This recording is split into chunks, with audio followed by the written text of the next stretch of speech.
بسم اللہ الرحمن الرحیم۔ زکوٰۃ دینا اسلام میں داخل ہے۔ ہم سے اسماعیل نے بیان کیا، کہا مجھ سے امام مالک رحمۃ اللہ علیہ نے بیان کیا، انہوں نے اپنے چچا ابو سہیل بن مالک سے، انہوں نے اپنے باپ مالک بن ابی عامر سے، انہوں نے طلحہ بن عبید اللہ سے، وہ کہتے تھے نجد والوں میں ایک شخص نبی کریم صلی اللہ علیہ وآلہ وسلم کے پاس آیا، سر پریشان یعنی بال بکھرے ہوئے تھے۔ ہم اس کی آواز کی بھنبھناہٹ سنتے تھے اور ہم سمجھ نہیں پا رہے تھے کہ وہ کیا کہہ رہا ہے، یہاں تک کہ وہ نزدیک آن پہنچا۔ جب معلوم ہوا کہ وہ اسلام کے بارے میں پوچھ رہا ہے، نبی کریم صلی اللہ علیہ وآلہ وسلم نے فرمایا کہ اسلام دن رات میں 5 نمازیں پڑھنا ہے۔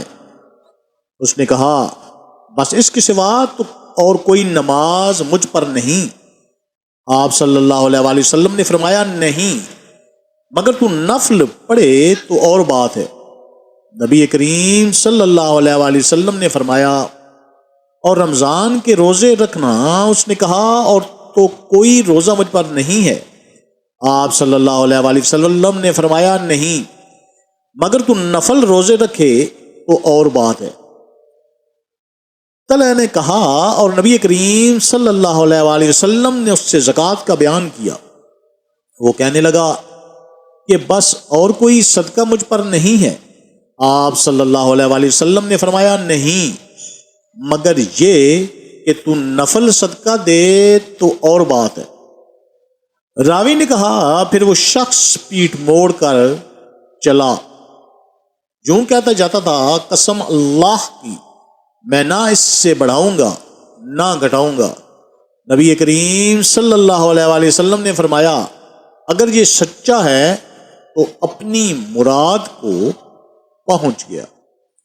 اللہ تعالی ہمیں احادیث مبارکہ پر عمل کرنے اور اس پیغام کو ہر انسان تک پہنچانے کا ذریعہ بنائے، آمین یا رب العالمین۔